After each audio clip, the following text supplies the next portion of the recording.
don't know why you're here. After all the times I let you down. Oh, oh, oh, why'd you think I was worth it? Man, I didn't deserve it. But your love makes me worth it. Oh no, always there for me. All up in my fears, I'm in need. Hear my plea. I'm giving all of me. Honestly, you're always there for me. For me, for me, for me, for me, yeah. Always there for me. For me, for me, for me, for me, yeah. Always there for me.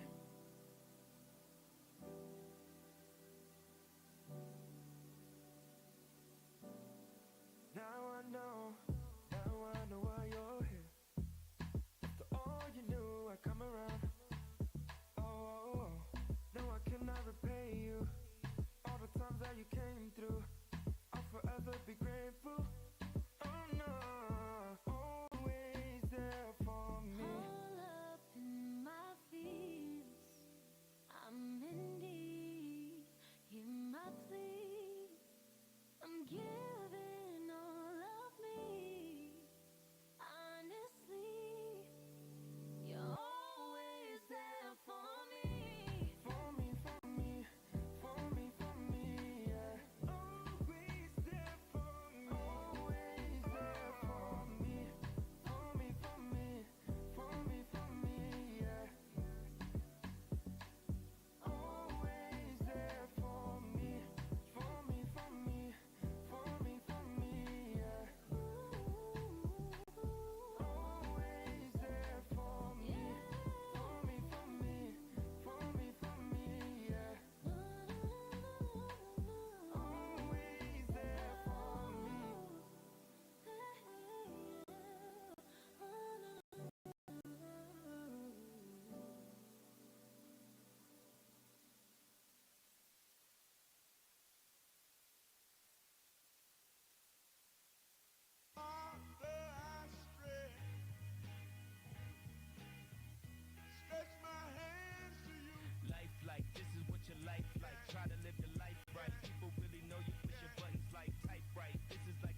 we're here. We hope that you guys are having a really good Sunday. We're just having a couple technical difficulties, so we're working on some camera stuff. But comment down below, say hi to each other, say good morning. I'll start. Good morning. It's Memorial Day weekend. We're super excited. I feel like a radio host right now. This must be what this is like. But it's Memorial Day weekend. We're super excited about it. Comment your plans. Maybe socially, distantly invite people to things that you're doing. Unless you're not allowed to, then don't do that.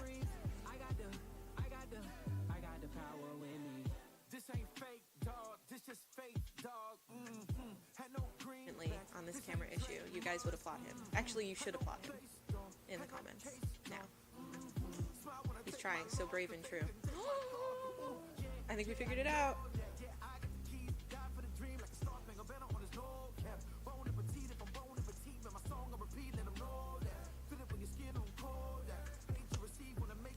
Hello. Did we do it?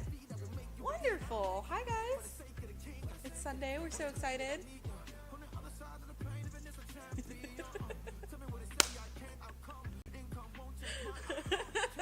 Oh my gosh. I mean, I feel kind of okay. It was only like a minute extra, right? Yeah, it was okay. Okay, well, good morning. Good morning. How are you? I'm well. How are you? I'm doing okay. I just got to try my hand as a radio host. How did it feel? It felt like I should be directing traffic a little bit. Oh. But I also felt like the mega person. The person from the mega. If you guys don't know, there's a podcast where people talk as if they're on church staff, and we love it. It's like the best thing in the world because sometimes they put us on the spot, like we actually feel like they're talking about us, which is great. But I'm looking at like this TV instead of the. I was doing it too. Oh yeah, right. Okay, so we're so happy you guys are here. This is our second week being live in the Red Room. We're joined in the back scenes with Andrew and Noah. They're running the show back there. And they'll actually join us later for a little bit of a chat. Before we get started on the Kahoot, we wanted to let you know about some exciting news. Yes. Which is very exciting. Jess is like, hey, we didn't talk about this earlier. But as a ministry, that is your student leaders, that's us. We've decided that our stream starting June 7th is going to be at 5 p.m. 5 p.m. on Sundays. And that's going to help us work back into our transition where we're live again, which is where we really want to be, where everybody's in the same space. So that would mean that we need to do some reconfiguring, but we're really excited to not be in the morning, have more of you guys on there, and not be back-to-back with the adult services as well. So we hope you're excited for that. We are, because it means that we can sleep in, and that's great too. So we got a Kahoot today. Yeah? Yes. And let's jump over to that. The code to join in is 5703628. And this Kahoot is about technology. I don't know. I am not tech savvy in any way, shape, or form. When you said that earlier, I was like, oh no. Yeah. Okay. So if you could say like there's one piece of technology that has kind of shaped your life, you're going to go like, I cannot believe how much my life changed when this came in. What would that be? iPhones. For sure. Did you have the first one? No. What iPhone did you jump in on? What was the color one? Well, the one right after the color one. That was 5C? Yeah, the 5C? Right after that That one. would have been the 6. Yes. The iPhone 6? That was the first one I had. Were you flip phoning it before that? I had a sidekick in high school. Oh, you were one of those. Yeah, I had a sidekick in high school. Heather. I never got my own sidekicks. I always inherited my sister's. Yeah, that's the thing with having an older sibling. You just inherit all the time. So I was the oldest. I can concur. Yeah. So I had sidekicks, and then I don't know what I had after that, if I'm being quite honest. I don't know what the jump was. I never had a Razr. I never had a Razr. And I didn't get the first iPhone. I had a Samsung SCH950U, and I still remember it very well because the selfie camera could flip to a front camera on a flip phone. So you just like twisted it back and forth, and the thing lasted 5 years. I had it from when I was in, it would have been 7th grade all the way till I graduated. Are you serious? Yeah, same phone. I loved it. It was amazing. My first phone looked like a little clamshell. Yeah. It was like a little white clamshell, and it was Verizon. And it was a flip phone, and I got it freshman year because I was in sports, and I needed to be able to call my parents to pick me up. Precisely. And I didn't have texting. And I didn't know that. So you texted, and it cost a lot? Yeah, somebody texted me one time, and I just wrote back, because that's what you do, and I got in trouble because it cost money. Oh, okay. Hey, guys, we're going to give you a couple more seconds to sign in. Once again, this is for a $10 gift card to Grubhub. The code is 5703628. I know that... I love that Ari lets us know which Ari it is. Yes, because she knows. The most difficult, not difficult, but the weirdest thing about having a flip phone was people sharing the horrible photos that came along with it, and then going like, oh my gosh, it's so cute. Like, what a great photo. And if we look back at those photos today, they're absolute trash. We would like, cry. It's not even worth. It's so bad. But some people that are joining us this morning have never even had a flip phone in their life. They've always been able to They've text. never seen one. They don't know what T9 is. They don't know what a 2 mega, not even like a 1 megapixel picture looks like. The worst. It's awful. All We right. should educate them on that. You know what? No. What? Braden Braden, can educate Braden, you had a flip phone and you were so proud. That was great. I share that story all the time. It's so awesome. All right, let's. Why don't we jump in? I'm not ready. Guys, 7 questions. Here we go. First one.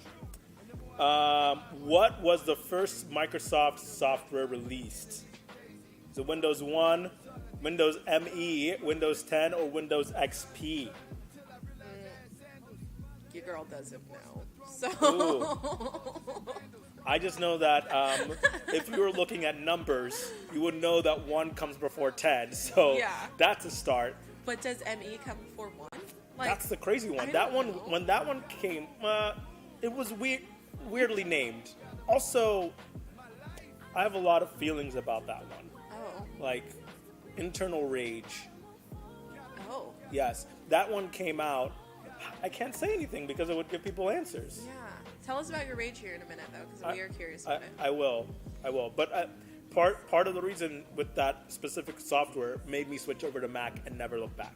Oh. Yeah. Intrigue. Mm-hmm. This is what started it all. This is what started my whole, I'm going to learn how to Macintosh everything. Okay. Was the rage behind. Right? That, you would think it's, what did people pick? Windows Me? Wait, stop. Windows 1 is kind of like the obvious answer, y'all.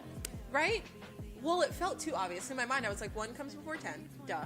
But then I was like, but what if somebody didn't start with 1? What if somebody started with themselves? So Windows ME came out in the year 1999 for Millennium. That's what ME stands for. But it was the worst operating system ever made. And I literally sat there just to do a paper. I had to restart my computer several times on Word. And that was the rage. That was the rage. That did it. After that, I was kind of like, I mean, everybody jumped over to XP, but I was like, as soon as I get the opportunity to, I'm done. Wild. Yeah. Let's go to the next one. Who's in first place? Who is Spaz? Spaz, who are you? Well done, Spaz. Let's go. Next one. When was Apple founded? 1975, 1980, 1976, or 1977? I keep looking over at Andrew, and he keeps seeing me not know the answers to anything.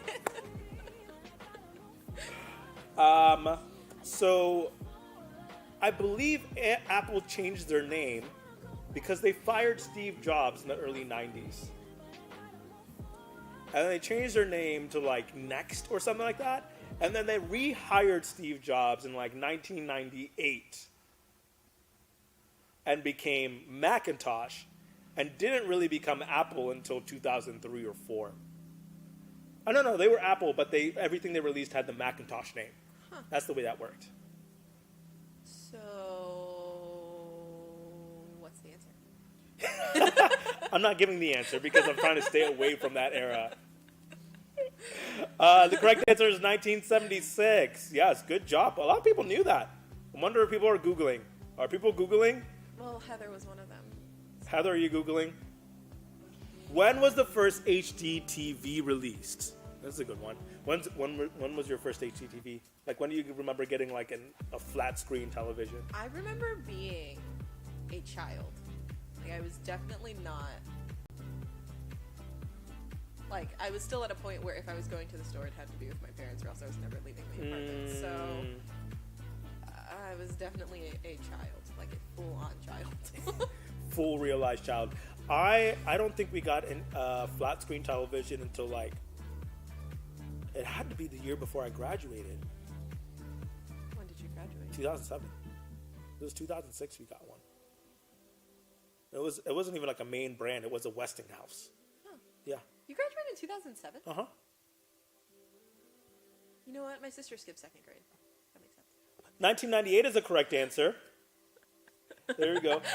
Next, Kelton in first place and Mark coming in second. When was the first iPhone released? Okay, so now we look back at this thing. Like, this is a picture of the first iPhone.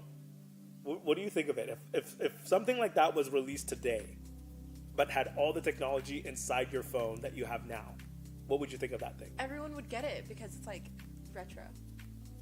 So there's going to be a time where they're going to make like a retro iPhone, and everybody's going to be, and we're going to be like, hey, this is actually what we.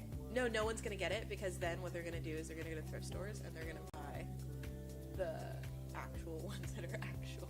Those can't be found at thrift stores. They're collector's items now. You can't find them anywhere. But this thing was, I think when it came out, I was like, that's hecka ugly. And I don't know what it is about it that I just thought like I maybe it was the graphics. I think it was the.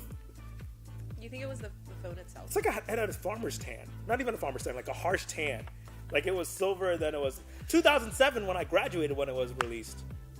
It was the same year, which makes it a good year. Yeah, I was released in the world, and then iPhone was released in the world. Both good things. What was the first product Microsoft produced? No clue, huh? This is not your... This is so not. I'm just like, Andrew's like trying to silently laugh at me right now. I'm going to give you guys a 50-50. If you put down Xbox or Xbox 360, you were wrong. Don't do that. Now I've given you one or the other. Now, okay, so I had one of these blocky-looking computers when I came to the United States. Really? Yeah, I had a computer. I came to the United States when I was 6, in 1996.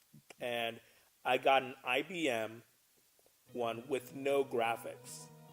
So, like, it was literally like what they call dot matrix, where it was just dots on a screen. And I played chess and chess and chess on it. So are you really good at chess? No. Oh, okay. Well, I stopped in 5th grade. I was a chess champion for my school, which is a real true story. Elementary school. I'm really proud of you. And then I moved, and here's the next question. And then I moved, and I decided I wanted to be cool. So I stopped playing chess, but now I regret it. And he said, here's the next question, and just didn't even acknowledge the answer to the last No. one. How many iPhones have been released? 30. 30, 25, 22, or 20. This one's a hard one. I feel like we'd have to count so much. I know. Well, like, look at this. This looks like the evolution of man photos you looked in your book. Right, the ones that people have on their bumpers. Yeah, like, look, this one's all hunched over. Now you have a full, upstanding, realized man. They're always skinnier. The worst. Oh my gosh. I jumped in somewhere in the middle over there. How about you? I never had the curved back. I didn't either. I jumped in like right there. You're pointing to a screen that's really far away in a general direction. Toward like the middle end. Oh, okay.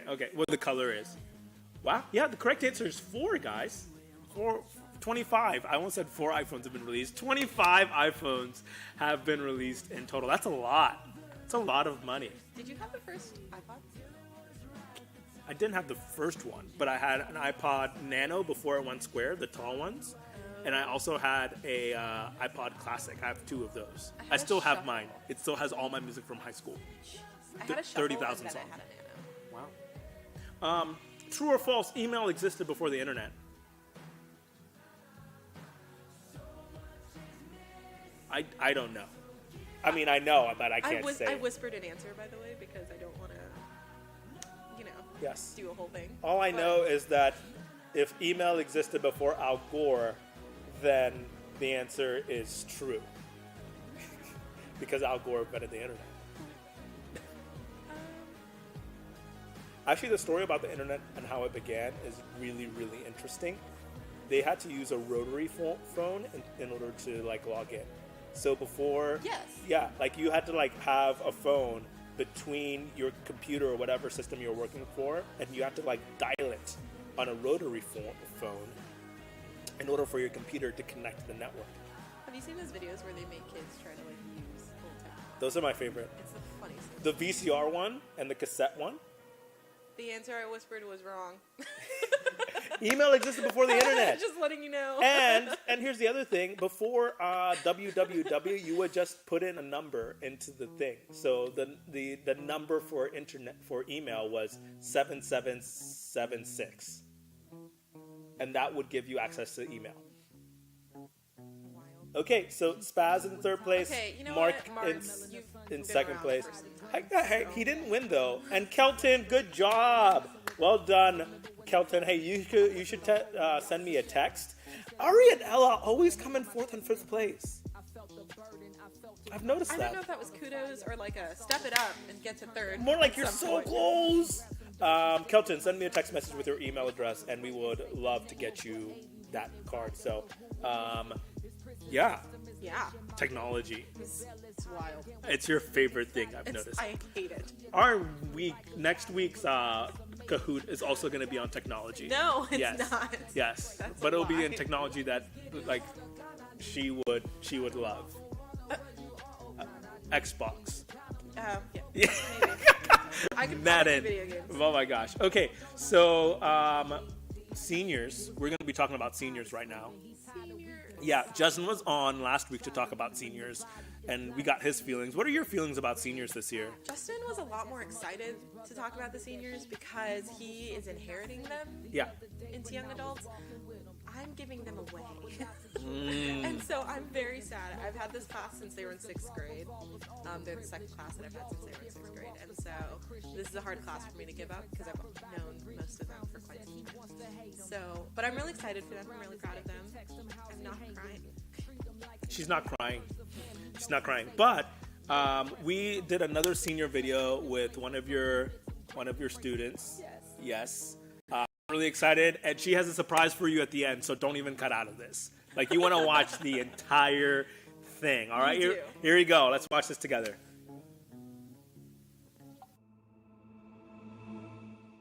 Hi, Hi. you're Alexa. Yes. Cool. Thank you for letting us come over and ask you some questions. We're gonna get started. Who is Alexa? In 3 words or less. Funny, cool, and swaggy. If you could give us the dictionary definition of swaggy, what would that be? Alexa. Okay, awesome. What is your least favorite color? Probably red. I don't know. Good, good. If you could be a flower, which flower would you be? A sunflower. Why? Because I don't know. They're bright and big. Who's making noises? My dog Luna. How long have you had Luna? 3 years. Would you say Luna is your best friend? Yes. How do you think your other best friends would feel about this answer? I don't think they'd care. Awesome. So you are getting ready to graduate, right? Yeah. Which is why we are talking today. So on a scale of 1 to 10, how excited are you to be done with high school? Definitely a 10. Cool. What are you going to study in college? I'm gonna study kinesiology, which is physical therapy. Very nice. So we all know that you're an incredible dancer. You've done some work for MOSAIC and for school. So what is your favorite dance that you've ever performed?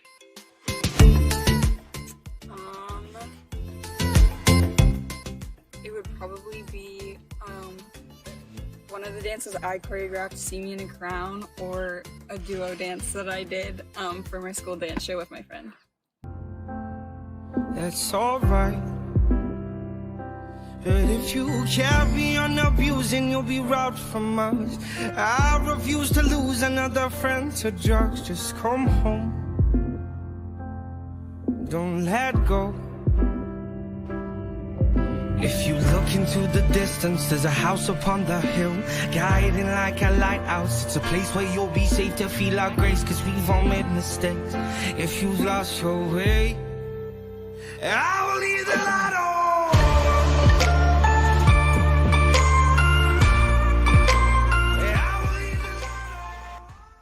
I just have to say I was there for See Me in a Crown, and it was very good. It's on my phone, and I randomly watch it. Okay.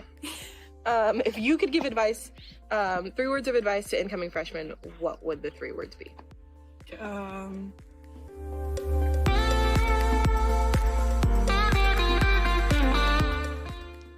Don't stress too much. That's good. That's 4.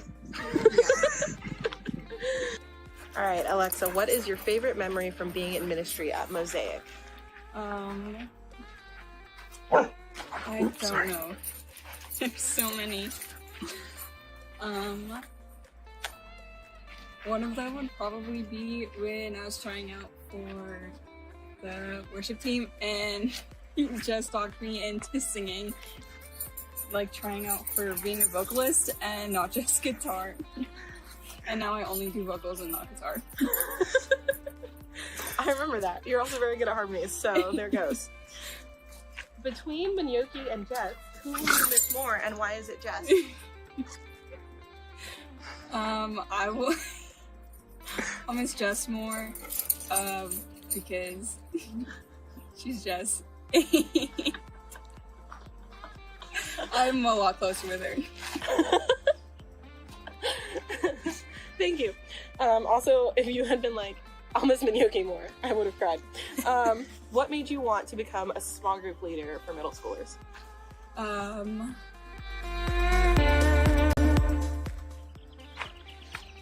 wanted to become a small group leader because I wanted to I wanted to be a small group leader because I wanted to I don't know, be teach the girls that I have things that maybe I wasn't taught in 6th grade, or help them go through middle school, which was the worst times. Cool.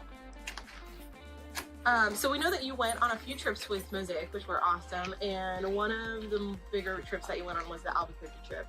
So what is one thing everyone should know about going to Albuquerque or on a mission trip with us in general? Going to mission trips or the Albuquerque trip, I think that you never really can expect anything specific. There's always things you end up learning about yourself and other people on the trip. Good. Very important question. Why do you love Taco Bell so much? Taco Bell is it just hits a really good spot in my stomach. Why is Jesus better than everything else? Jesus is better than everything else because he's Jesus and he just makes everything better and being in your life brightens everything, and yeah. And last question, how will you continue to carry out your faith? I'll continue to carry my faith by working still in ministry, hopefully youth ministry, and staying at Mosaic and working with Minyoki and Jess on things. Well, thank you for letting us interview you. We super appreciate you. You have been an incredible asset to Mosaic, and you will continue to be since you're going to be a small group leader. We're so excited. We love you. Congratulations on graduating, even in this gnarly time. You did it. Good job.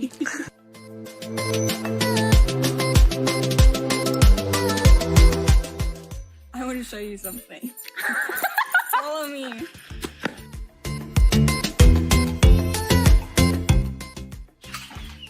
These are my chickens. This way, hold on. This one is Karen. I swear she likes me. What do you like most about the chickens? They're really soft and they like perch. Hold on. I don't know if she'll do it, but they perch on your finger and it's really cute. Karen.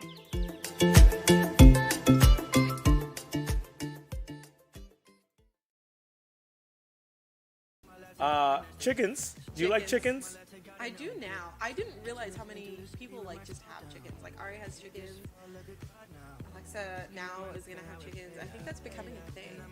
I think all the cool kids are getting chickens. Does that mean that you're gonna get chickens? No. No? You couldn't do it? No. How come? Alexa told me that you have to wipe the chick's butt every time it goes potty. Yeah. Are those chickens for her, like, for food? Or are they for pets?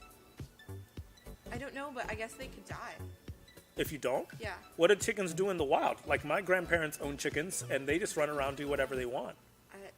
Some of them probably got sick and died. Wow. Well, that's interesting news. Alexa, we are so proud of you. And Jess, especially here, is, I mean, we're thrilled that she's going to be sticking around and, like, helping us. Okay. This exploded. Yeah. Where is she going to school? Is she going to UCSB? San Marcos. San Marcos? Yes. And she's doing kinesiology. Yeah, she's going to be studying kinesiology. She wants to do physical therapy, and she's going to be a leader next year. Yeah. And possibly do some dance things. So we're super excited for what she's going to do. Yes. And I'm going to get sappy, but I'm so proud of you, and I love you so much, and I need to calm down. Yep. Okay, so with that, we're going to go into our set for this week with worship and everything. And I'm excited because we're exploring, like, in a couple of weeks of doing worship live instead of having it pre-recorded. But this week is about addiction. Yes. Right? Which sometimes surprises us how addicted we are to either really dark and heavy stuff or really dumb things. Like, you know, there's like really top level addictions where it's like, I'm addicted. There was a time I was addicted to Talenti ice cream. All my Tupperware was previous Talenti, and there was a lot of them in my fridge. Like, and they stack really nicely, and you can put them in the microwave for a short period of times. And like, that was like a top level addiction, but like it affected. Yeah, I think people misinterpret addiction a lot. Like, they don't realize what addiction truly encompasses, like everything. Not Right. just these like huge problem areas that are portrayed. Like, it's a giant. It's a giant, and God calls us to step out of addiction. So I'm excited because Charnel did the lesson this week, so you guys are going to hear from her. And let's pray, and we'll go into it, okay? So, Father God, we thank you for who you are. We thank you that you are Lord of all, over all things, God, whether big or small. You are the giant slayer, and God, when it comes to addiction, and usually addiction comes out of a need for escape in some ways, or just not thinking things through. God, you can still enter that space and defeat that giant as well. So I pray that we would listen with our hearts and our minds, and we would worship you in this moment and always. In Jesus' name we pray. Amen.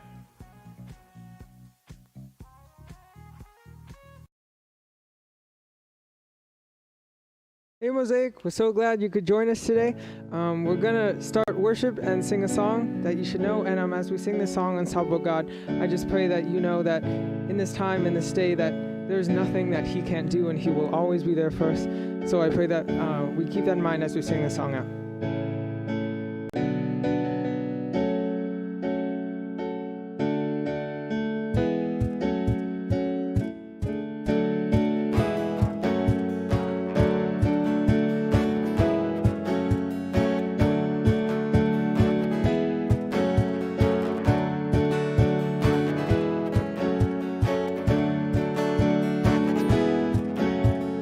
Heaven thundered and the world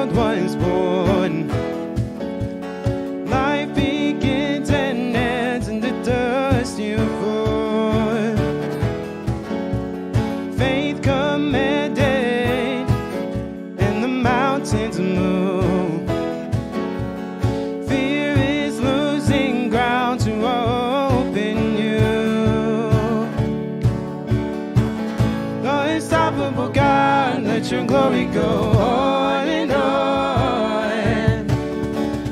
Impossible things in your name, they shall be done. Freedom conquered, all our chains undone. Sin defeated, Jesus has overcome. Mercy triumphed when the third day dawned. Darkness was denied and the sun was gone. Whoa, unstoppable God, let your glory go on and on. Impossible things in your name, they shall be done. Whoa, unstoppable God, let your glory go on and on. Impossible things in your name, they shall be done. Whoa.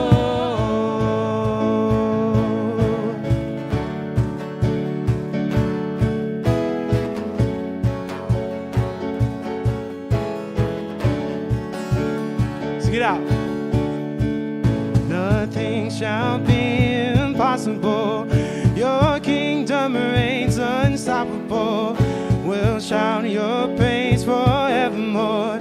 Jesus, our God, unstoppable. Nothing shall be impossible. Your kingdom reigns unstoppable. We'll shout your praise forevermore.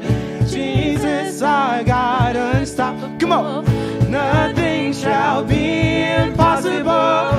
Your kingdom reigns unstoppable. We'll shout your praise forevermore. Jesus, our God, unstoppable. Nothing shall be impossible.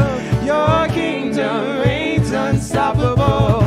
We'll shout your praise forevermore. Jesus, our God, unstoppable.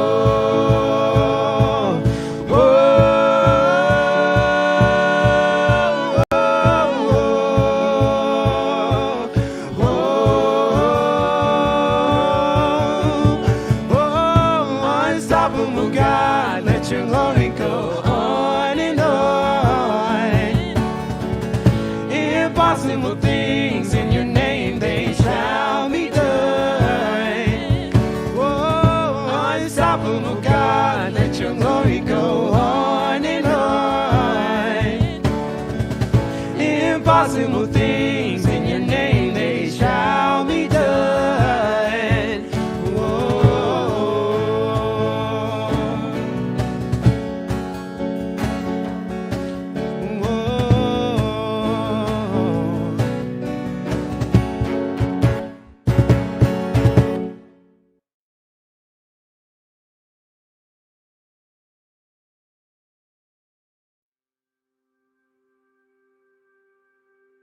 Jesus or a virus?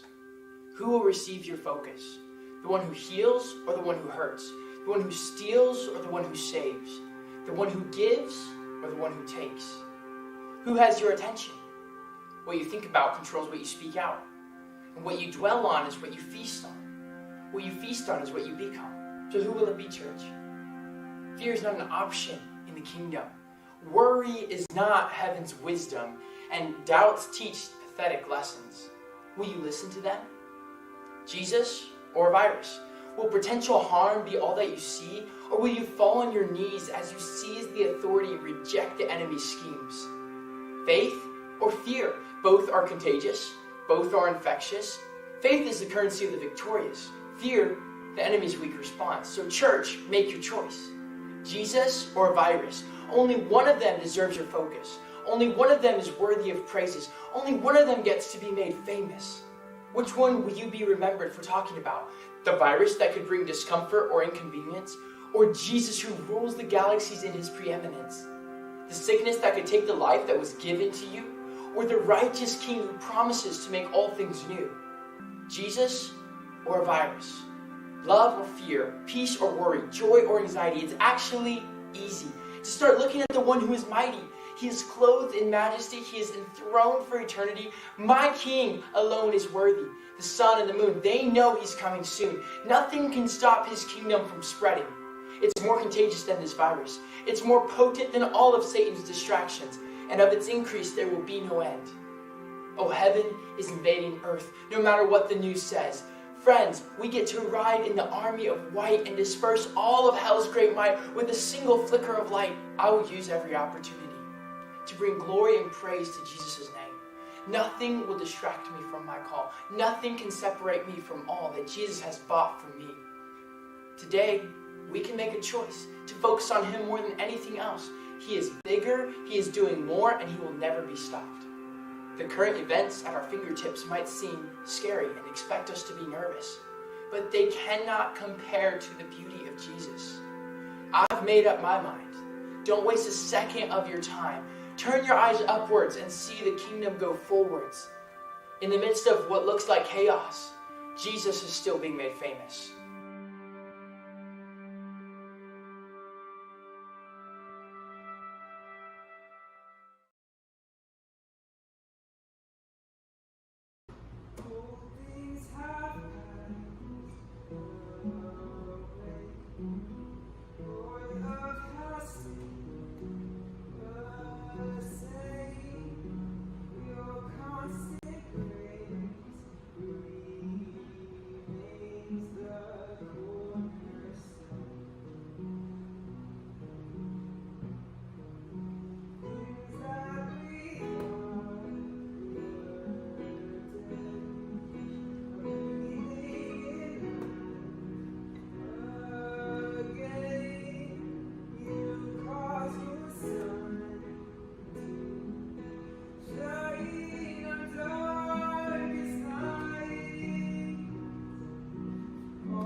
poured out on the feet of Jesus, our affection, our devotion, poured out on the feet of Jesus, our affection, our devotion, poured out on the feet of Jesus. We love you. Oh, how we love you. You are the one our hearts adore. Jesus, we love you.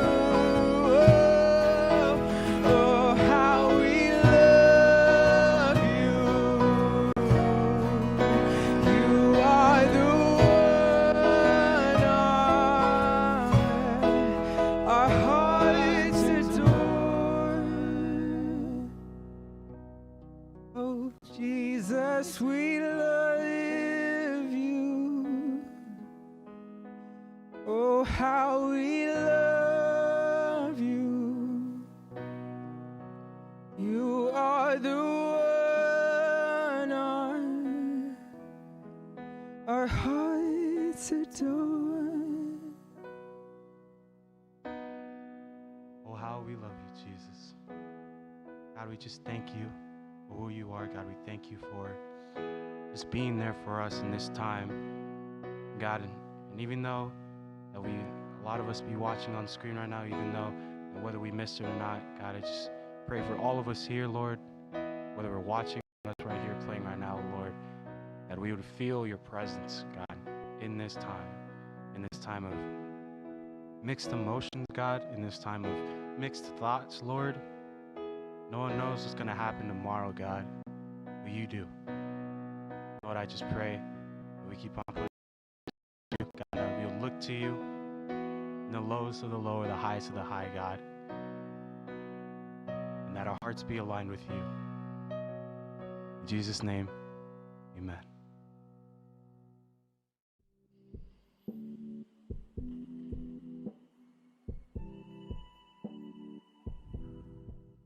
Okay, so we've all heard the song, This Little Light of Mine, right? And you pulled it out of your pocket, you had it in your hand, fist clasped, and you were so excited. This little light of mine, boom, boom, boom, right? And you were so excited. And the coolest thing about it was you wanted to let it shine. You wanted to show it off to people, this little light of yours. And that light, we know, is Jesus, right? And as we get older and life happens and we get busier and we have sports and school and family and friends and all the other things that go along with just being a human, we forget that and we tuck it away, and then we start reaching for other things that are exciting and make us feel good, right? And that light is still there in our pocket. It doesn't diminish, but our focus on it diminishes. And the less time we spend with that light, the less focus we give it, the more we start to feel like we've lost ourselves. And the things that we're reaching for sometimes aren't the best things to reach for.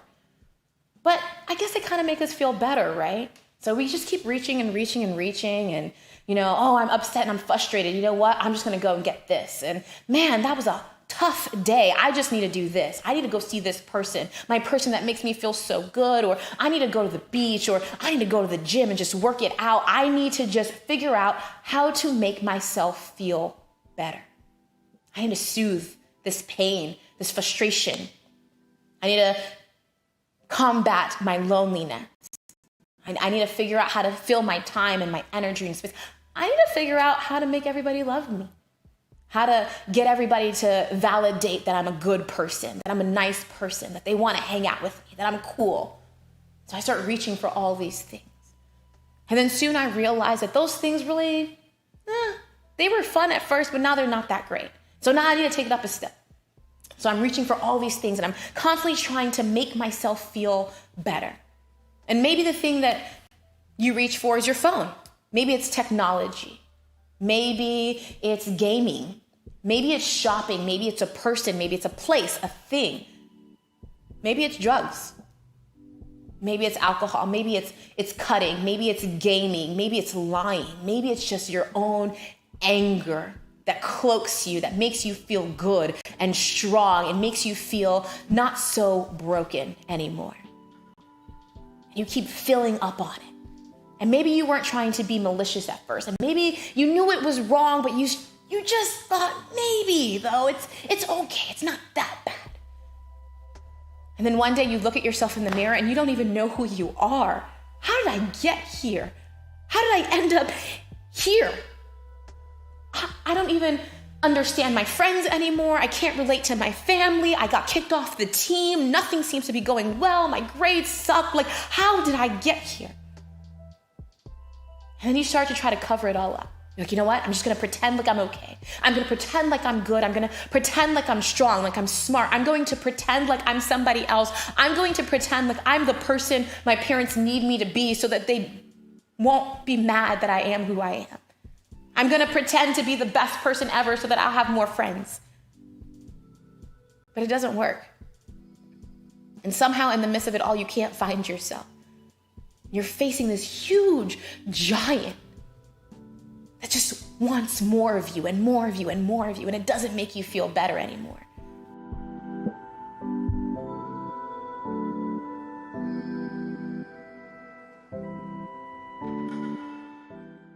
This week we're talking about addiction.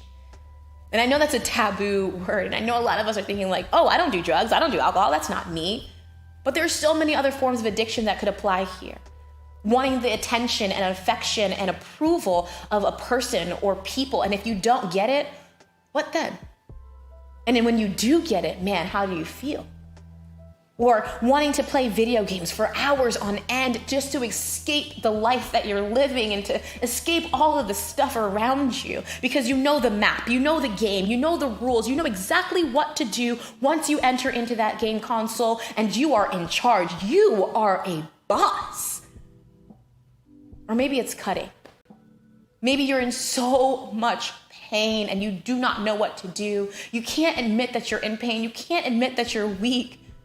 You just want to be in control. You just want to release. So you did it the first time. Then you did it the second time. And the third time.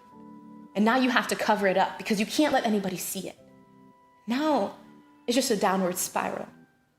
And that's right where I want to jump into the story of David and Goliath. You see, David is a small guy. He's a teenager. He's probably greasy face. He's, real tiny. He's nobody's first pick. He's not the best, but he's good. He's okay. He's nice. We like David, right? I guess. He's okay. He's average. Well, I can identify with David. I can identify not with being a teenage boy, but I can identify with not being the best, not being perfect or being overlooked or just trying my best, and it's still not being good enough. I can relate to that. Well, David goes into the city, and he's there to meet with his brothers and give them something. And upon arriving in the city, he sees all these Israelites laid out, and they are cowering in the midst of their own fear. This Goliath, this huge giant that is from the Philistine people. And they will not charge this man. They're in their armor, they are hanging out, they are sharpening their swords, but they're not going anywhere. They're not doing anything. And David is like, what are you guys doing? Don't you know who you are? Don't you know that you are God's people, that we are God's army? See, sometimes it's easy to allow ourselves to be filled up with junk when we forget who we are. Better yet, we forget whose we are. Well, David caused a commotion down there. He ends up in Saul's office, and we know this is King Saul, right? But King Saul isn't on the front lines. He's not even in his robes. He's put it to the side, and he's just there. And David walks in, and he's like, "Kid, what are you doing? You can't fight this guy. You're too small. You're tiny. You're weak. You're not strong enough. What are you doing out there?" And David says, "Yeah, maybe. Yeah, maybe I am small. Maybe I am weak, and maybe I am broken, and maybe I don't have the tools and the skills to overcome this giant, this Goliath, this addiction. that is killing me from the inside out. Maybe I can't, but I know the one who can. I know that there is a God who has done it for me before. I know that there is a great I am who is above all else on this earth, who has delivered me before, who has made me victorious, not because of who I am, but because of him and his own greatness that consumes me. See, through God, that giant will be slayed. And Saul goes, all right, well, I can't argue with you and God, but if I was you, right? If I were you, I'd put on this armor. I would just pretend like I'm strong. I would just keep covering it up. I would pretend like you're not so weak, like you're not so broken, like you are more capable when you put on this armor. The world will try to tell you how to fight this battle, how to boast in your own self, how to make yourself feel like you are able to fight. And so David's feeling it out and he's putting it on and he's like, yeah, you see the thing about this is I didn't need this armor before. When God delivered me, I wasn't wearing this armor. I was still weak and I was still small and I was still in the middle of my battle when God delivered me. When God showed up the last time and did what he did to make us victorious, I wasn't wearing your armor. I wasn't walking in your shoes. I wasn't trying to be anyone else. I didn't put on a face. I didn't pretend. I was me, fully, unabashedly me. I was just open. So David takes it all up. You know, that reminds me of a story of my brother. He played football at Oceanside High and he was a corner and he catches the ball and he's running and he only has like 20 yards to go, right? He's running and he's doing great. This kid has got some speed on him. Well, all of a sudden, probably about 10 in front of the end zone, he drops the ball. He just drops it flat out. Not a care in the world. And we didn't know what happened. The game went on. They scored the goal. Everything was fine. We got in the car. My dad says, what happened? And my brother goes, without any shame in the world, yeah, I saw this big guy in front of me and he was charging to me and I decided I didn't want to be laid out on the ground, so I just dropped the ball. I just let it go. I didn't want to continue going because I knew if I had moved forward, that guy would have just crushed me. And that would have been it. And I didn't want to do it. And while that's such a silly thing, I thought it was so beautiful that my brother, who is pretty good at what he does, pretty good at sports, pretty athletic, knew his boundary. He knew his limitation. He knew that if he had went one more step, this beast, this giant, this person in front of him would have crushed him. He knew that he could not make it, that he could not do it. And it wasn't that he wanted to give up. It was that he knew his limitation and how beautiful it is to know when you are weak, when you are unable to continue, because then you can tap in a God who is more than able to pick up where you left off and execute the vision that you never could really see for yourself. He is able to come into a room and shift the entire atmosphere to pick you up where you are and to move you towards a line of victory. Why would I want to go against this giant without my God? Why would I want to fight when there is a God who is the God of the universe who will go before me and slay this demon and slay this addiction and slay this Goliath? Why? David says, no, I don't need that stuff. I'm not going to pretend that it's me. I'm not going to pretend that it's about me. It's about God. This is God's army. This is God's battle. This is God's fight. And God will do what only God can do. And I'm just going to let him be God. So David says, I'm going out there as I am in my weakness, just like I have been before. And I'm going to let God own this battle. Well, he gets outside. Goliath sees him. Goliath is like, this is the puny Israelite child that you guys sent me. This is the puny Israelite child that you sent me? What? Come on. All right. If you want me to... And Goliath is looking at David. He's tiny. He's small. He doesn't have on any armor. It's going to be an easy takeout. And now David is face to face with Goliath. He's looking him straight on, and this thing is charging to him.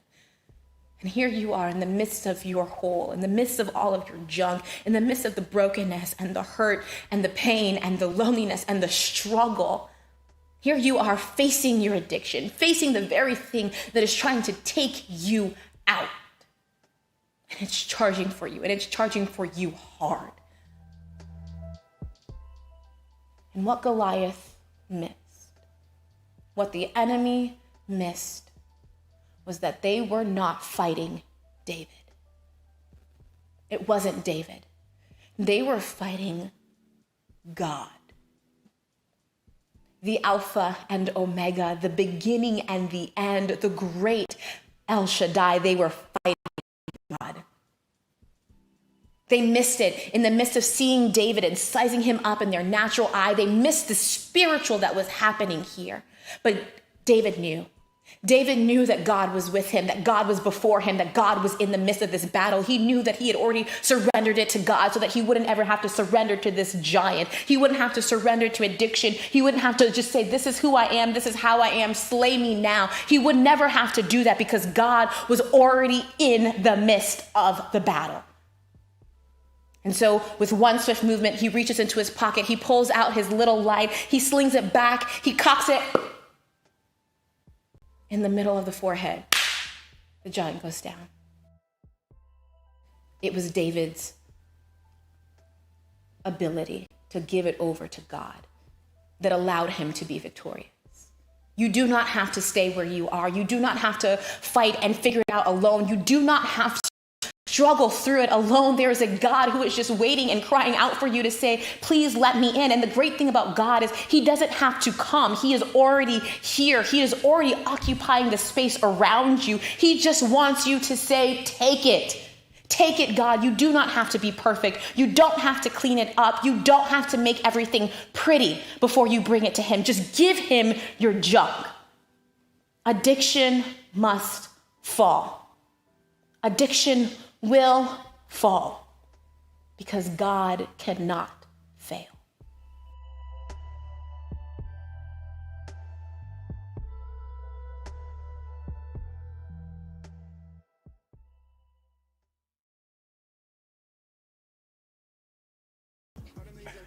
All right, so we just heard from Charnel about addiction, and I kind of wanted to start out with like the reality of what happens in our brains with addiction, right? So in this is the book by the guy who wrote Goliath Must Fall, and he said, we get addicted to anything that promises our brains the rewards they crave. Scientists have shown our brains get a hit of dopamine, the chemical linked to happiness, when we hear our phones beep or ring, right? That little sound saying we matter to somebody, we are wanted and needed. That brain reward process works the same way when we're addicted to nicotine, alcohol, shopping, overeating, porn, or simply the approval of others. We can become addicted to anything we feel we can't do without, anything we turn to when life is chaotic or in a slump. So, what do you guys think about that and addiction and how it affects us?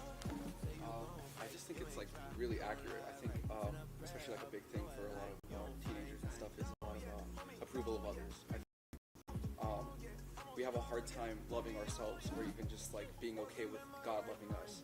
And so we always try to look to others for that approval of, I want you guys to love me, and I want to feel that happiness of I have all these people that care about me and love me and all that, and we're just never okay with, hey, even if these people don't like me, I'm okay because I love myself and God loves me, and that's all I need.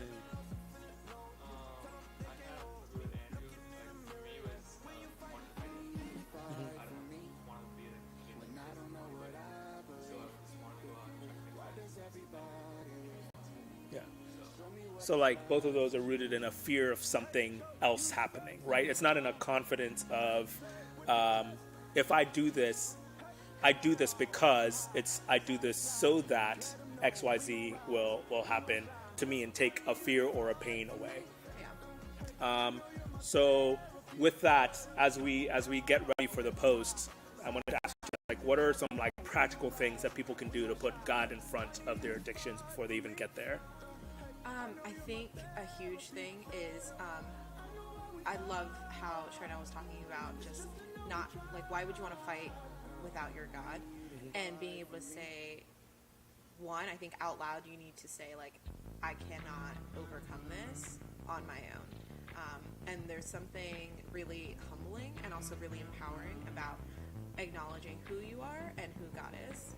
And I think that helps as far as like then taking practical steps, which is like going to talk to somebody, going to see doctors if you need to, going to just getting deeper into the Word to figure out, what truths you need to know so that you can overcome those fears that we just talked about, especially when it comes to like being accepted and winning approval.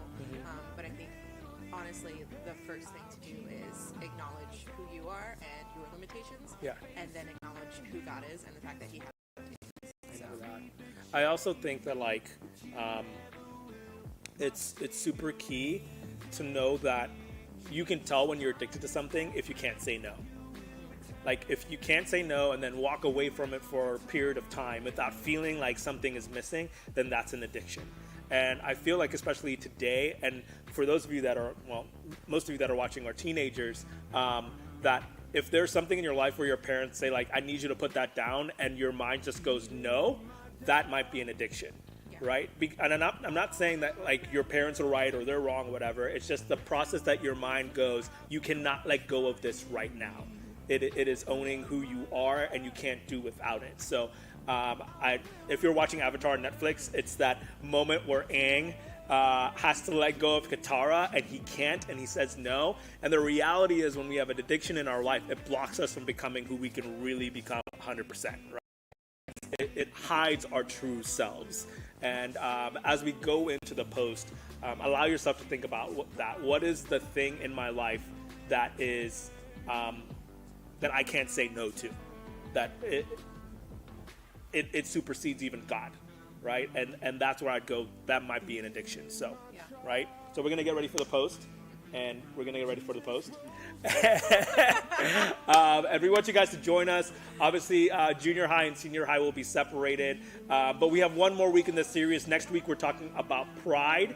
And so pride must fall, and pride, I think, is at the very center of why we are who we are today, and in a sinful, broken world. It started out with pride. So I hope you'll join us for that. Join us for the post. Here we go. Andrew, you can pop it up. And guys. Promise fulfilled, you will return. You will return. Keep my eyes on Zion.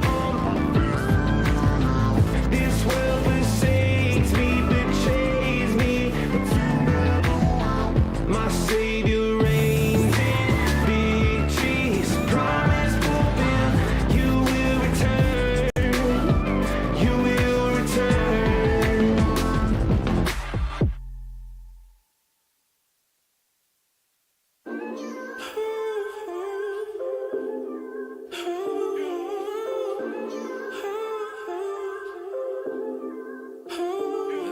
I'm not everything I wanna be, and when I young feel like it's never enough. If I'm honest, I need your help. I break promises to myself, yeah. I be trying to do my own thing, yeah. I be acting like I'm okay, but I'm always ending up with the same disappointments. Yeah. Look, same old lies, I ain't being wise. I be seeing light, but it be death in disguise. But I'm needing your protection, yeah. Come and give me your direction. You're everything I need, you've been all on my brain. I'ma lean on you, you're the shit to my pain. Can't do this on my own, cause you're all I need. Yeah, Lord, you're all I need. You're all that I need. You're all that I need. Cause through all of this pain, God, you remade the same. You're my everything, and I need you. Loving who you are, loving who you are. I need you, yeah. Cause if I never get another thing from you, I'm just gonna trust you, but no one above you, yeah. Loving who you are. I be asking for a lot, need to make it stop. All you be asking for is my time. Worshiping I'm fine, cause you be trying to page me. Worship is what make me, and I know I'm sorry, God, ain't worship too much lately. These people won't fake me, get me off your love. Your love is a drug, and I can't afford it. If I don't know everything I do, no one I thank you for just you, cause you're enough, yeah. Crazy, crazy, how you watching over me daily, daily. Life with you just feel like Mercedes, Sadie's. Even though I don't deserve it lately, lately. You're everything to me, you've been all on my brain. I'ma lean on you, you're the strength in my pain. Can't do this on my own, cause you're all I need. Yeah, Lord, you're all I need. You're all that I need. You're all that I need. Cause the world is pain. You're my everything. I need you. I'm loving who you are. I'm loving who you are. I need you. Yeah, yeah. Cause if I never get another thing from you, I'm just gonna trust you, but no one above you. Yeah, I'm loving who you are. I'm loving who you are. I'm just loving who you are.